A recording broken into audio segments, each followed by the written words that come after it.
अस्सलाम वालेकुम स्टूडेंट। तो आज का हमारा टॉपिक है प्रोटीन एंड इमाइनो एसिड बायोकेमिस्ट्री।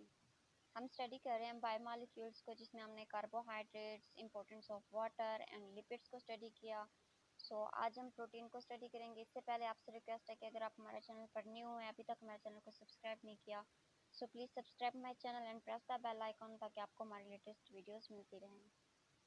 अगर हम प्रोटीन की बात करें, so the protein is the most abundant organic compound in the nature, and it is present in all types of cell and the all part of the cell. Mean to say कि जो cell होता है वो क्या होता है, protein के बगैर एग्जिस्ट नहीं कर सकता। अगर फंक्शन देखें तो which are carried out inside the cell also require protein.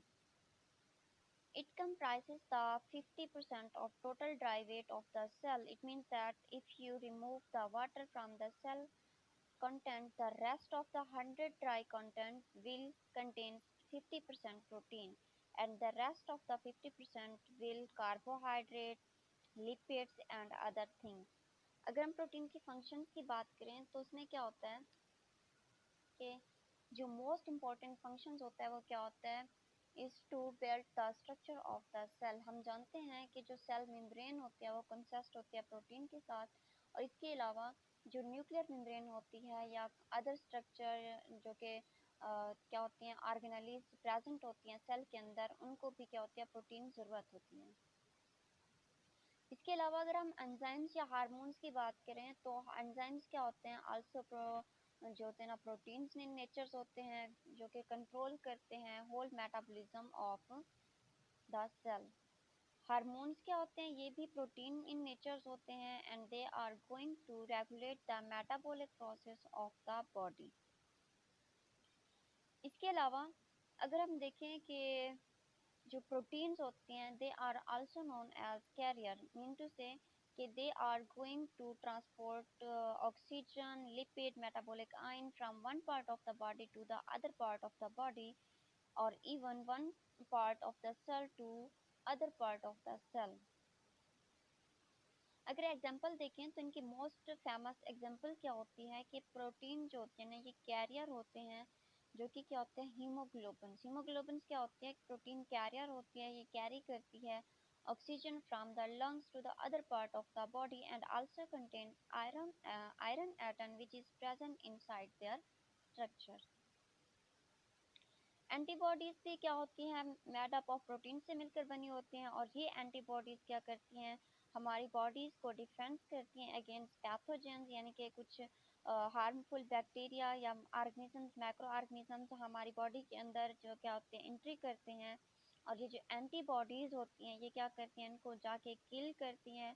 और इसके अलावा जो ब्लड क्लॉटिंग होती है ये भी प्रोटीन्स होती हैं, और ये क्या करती हैं, वेरी इंपॉर्टेंट होती हैं, because they are going to क्या करते हैं, प्रिवेंट करते हैं loss of blood from the injury.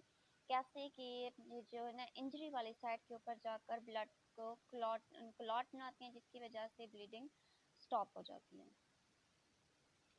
इस अगर मसल की बात करें तो मसल के अंदर दो प्रोटीन पाए जाते हैं जिनको एक्टिन और मायोसिन कहते हैं। इनका काम क्या होता है, ये इन्वॉल्व होती है मूवमेंट में।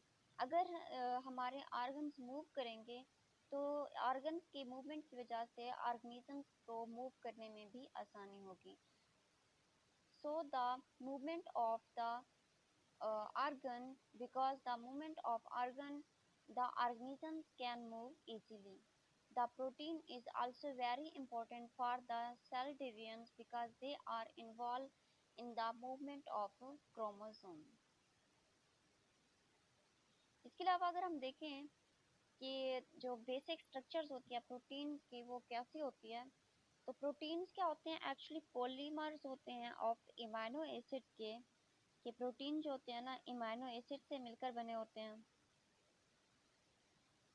पॉलीमर्स होते हैं अमीनो एसिड के, जिसमें क्या होता है, कंटेंट्स होते हैं कार्बन, नाइट्रोजन, ऑक्सीजन और हाइड्रोजन से मिलकर बने होते हैं। दे आर अप्रॉक्सीमेटली 3000, कितने होते हैं, 3000 होते हैं, और even more amino acid which are present, only 170 amino acids are commonly used, and from 170 amino acid 25 amino acids they are only found in the protein, और 25 amino acids जो होते हैं ना only 20 amino acids they are mostly present in the protein.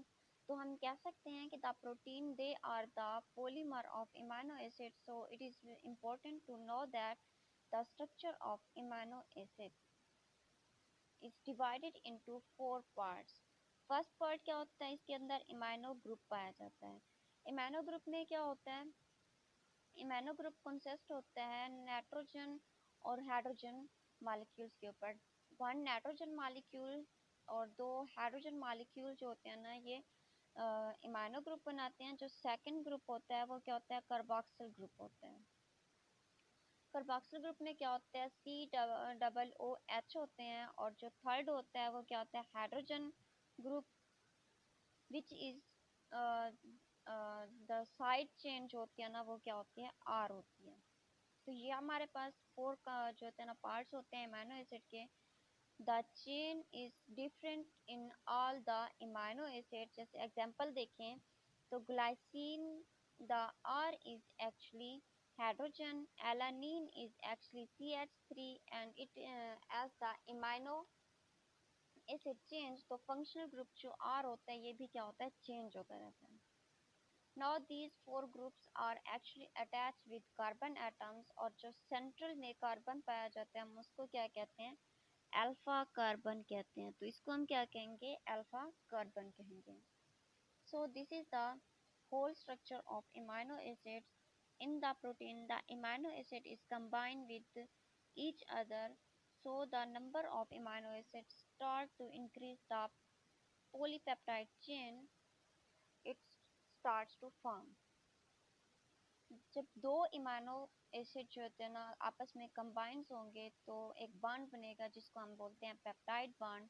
जो peptide bond होता है किसके दरमियान होता है, carboxyl group of one amino acids and amino group of other amino acids. यानी कि जो COO comes from carboxyl group and hydrogen जो होता है comes होता है फ्रॉम इमानो ग्रुप. तो ये इनके दरमियान जो बॉन्ड बनता है कार्बोक्सिल और इमाइनो ग्रुप के दरमियान उसको हम क्या कहते हैं, पेप्टाइड बॉन्ड कहते हैं. तो ये वाला जो हमारे पास बॉन्ड होता है इसको हम क्या कहेंगे, पेप्टाइड बॉन्ड कहेंगे. And also produce the water molecule. तो यहाँ पर देखें आपको नज़र आ रहा है कि हाइड्रोजन और हाइड्रोक्सिल ग्रुप जो होते हैं ना जब आपस में ये कंबाइन होंगे तो वाटर मॉलिक्यूल बनाएंगे. कार्बोक्सिल और इमाइनो ग्रुप के दरमियान जो बॉन्ड बनेगा हम उनको पेप्टाइड बॉन्ड बोलेंगे. क्योंकि टू मॉलिक्यूल्स और टू हैं इमाइनो एसिड जब आपस में कंबाइन हो रहे हैं तो इस वजह से हम इनको क्या कहते हैं, डाईपेप्टाइड भी कह सकते हैं और क्या कहते हैं, ग्लाइसाइल एलानीन भी कहते हैं. तो ये हमारा जो है ना इंट्रो और फंक्शन था किसका, प्रोटीन का. तो नेक्स्ट हम देखेंगे स्ट्रक्चर ऑफ प्रोटीन. अल्लाह.